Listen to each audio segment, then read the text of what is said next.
This SUV is 12 years old. It's heavy, luxurious, some might even call it a bit outdated. So why is it still this good? Because Porsche built this thing to do Porsche things. Don't actually know what I'm doing with off-roading at all. The Cayenne's never been a poster child for Porsche design. For years, purists called it awkward, bulky, anything but beautiful. But this 2012 Cayenne S seems less awkward than its older siblings. The stance is more aggressive and the whole thing looks far more cohesive than the early generations. The sleeker headlights and smoother bumper design bring it closer to the rest of the Porsche family. It's hard to argue it's a supermodel, but it's grown into its looks. The Porsche Cayenne S was £58,000 when it was new in 2012, and today you can pick one up for about 13 grand. It's got a 4.8 litre naturally aspirated V8, giving it about 394 horsepower.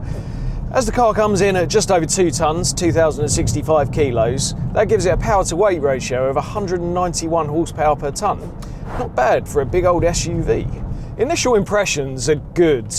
I immediately noticed the gear selector, which is a real nice chunky, meaty thing. You know, it belongs in a big Tonka toy like this, I think.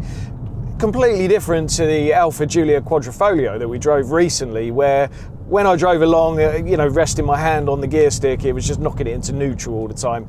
And, you can just waft along at leisure like you're an American driving a Honda, and it'll stay locked and loaded.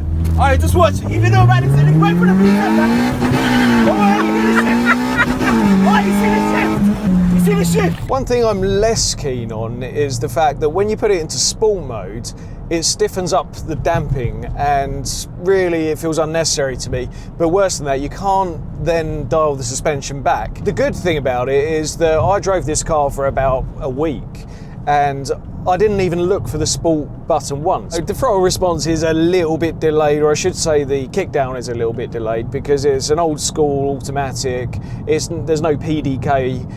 It's before that. I think it's before PDK was developed by Porsche, but either way it doesn't have it. So it's an old school auto. There's a bit of a delay, but realistically you don't really ever need to put it in sport mode on the road, which is a good thing. I remember with the ML63 we tested earlier this year, it was pretty much undrivable unless it was in sport mode, and even then it was pretty naff. So good and bad there. There is one other thing actually that's a bit tiresome with this car, and it's the Bluetooth system. I don't know if it's the same across all the Porsche range of this age, but you have to reconnect your phone every time you get in the car. If you've just got to do it once, if you you drive to work in the morning, you connect it once, then you drive home in the evening, connect it again, it's probably not awful. But when you're jumping in and out of the car all day, it's not good. I don't know why Porsche have designed it like that. I'm not the only one to have noticed it either, so that's a bit of a downside. Being a Porsche, you won't be surprised to hear that the handling and brakes are really good. Nothing overly to write home about. You can feel it's a heavy car, but comfort is probably given a little priority over handling, but I think that's a good thing. And the brakes, I've not had to use them in anger, but they seem pretty decent. I think there's 6-pot calipers just from looking at them from the outside. Don't quote me on that. Yeah, so it's a Porsche. Handles well, brakes well, as you'd expect. The driving position is quite interesting actually. I've had quite a few 4x4s over the years, including a Range Rover Sport Supercharged that I really loved and I kept for a long time. And those cars, they always kind of feel, when you get out of a normal car, a non-4x4, you always feel like you're sitting on the car a little bit rather than in it. With the Cayenne S, I don't really feel that. I feel like I'm kind of sitting in the car, which is definitely a good thing from my point of view. I mean, some may argue that I'd be better off sitting on the car so that I can see where I'm going, but that's besides the point. It's super comfortable. Ergonomically, probably, I'd say definitely the best 4x4 I've ever driven. As for performance, I mean, it's a 400 brake horsepower Porsche, so you won't be surprised to hear it's pretty good.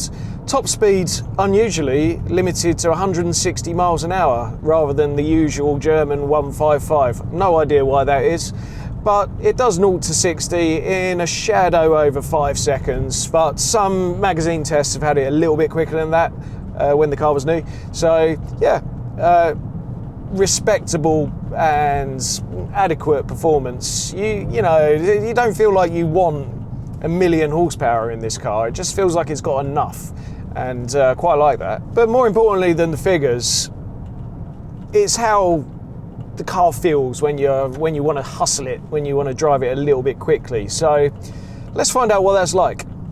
Let's give it some stick.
So we know the performance on the road is good, but this is actually an off-road car, really, isn't it? It's a 4x4, it's got a locking differential. The modern ones don't, apparently. The new Porsche Cayenne S's, apparently they don't have it, but this does. So I think we should find out what it's like off-road, don't you?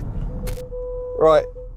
How do you turn those beepers off? Well, yeah, that's quite a good point, actually, because you don't really want those when you're off-roading. They're quite distracting. But yeah, I don't know how to turn the parking sensors off.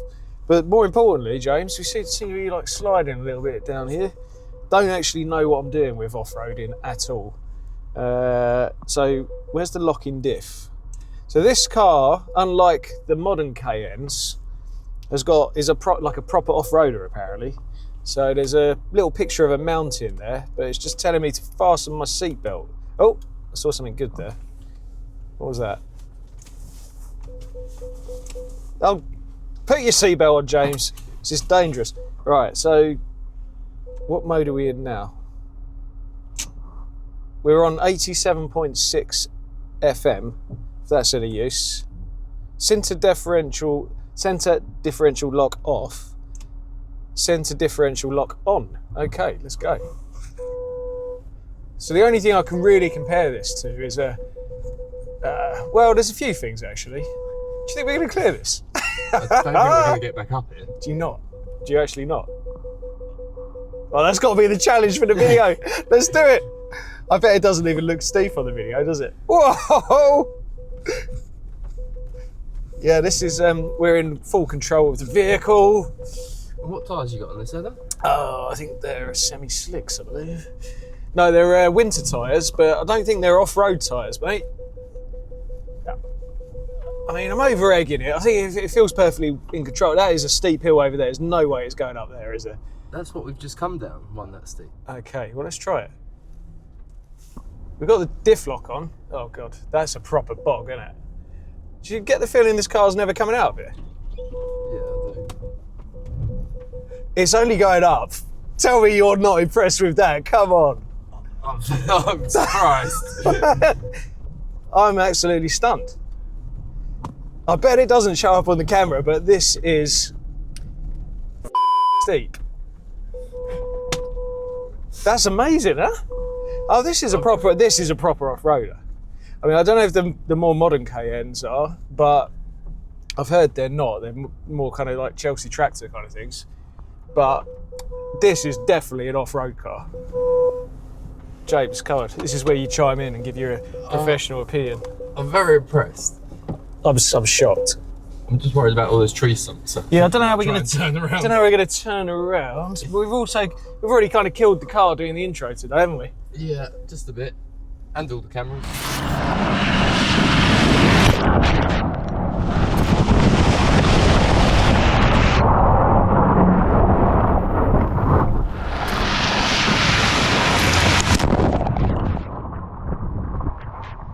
Right, so that was mega impressive going up that hill just there. It's like extra. I don't know how you grade it, but it's steep, really steep. This one, arguably, is not as steep that we're about to go up, but it's like wet mud. So I don't know how it's going to do. I'm stunned it got up that hill. Honestly, I thought we were going to be trapped. We'll leave the car down here, send for a tractor, but I might try and get a little run up. I don't want to go too quick because I don't want to run James over. Oh, I forgot to put it in diff lock mode as well. I don't think we're in diff lock mode. We're not. We're in normal mode, and it's still going up. This is unbelievable. Wet leaves, wet mud, and this is in like Sainsbury's mode. I've got to say, this is like, I don't know a lot about off-roading, but I have owned 4x4s. I had a Range Rover Sport supercharged V8 4.6 for like 10 years, and I was always really impressed with that off-roads. I think this is as good, honestly. That's kind of shocking to me, but this thing will get you out of trouble. Would I buy a Porsche Cayenne S 2012? I really would, you know.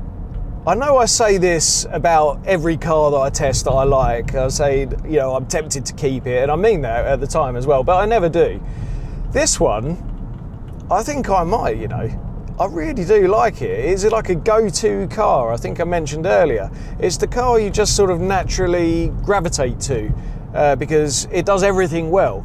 So yeah, I think 13 grand or even less in some cases, if you can find a bargain, it is really quite a steal. So we're running out of light now and rushing a little bit. The sun's just about to disappear below the horizon.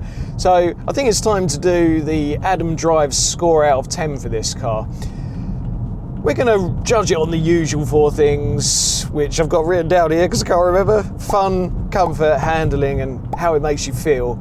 So first of all, for fun, it depends if you're on road or off. Off-road is incredibly fun because it's so capable, but I think the more accurate score would be to say how fun is it on the road. It's not overly fun, it just does everything really well. So I'd probably give it, forgetting the off-road side of things, I'd probably give it, I don't want to be mean because I like the car, but this, I think 6.5 out of 10.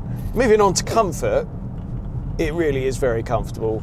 The seats are lovely, they hug you, they're super soft, they feel like a kind of a plush leather armchair, and everything feels just really nice. Ergonomically, as I said, the car's great.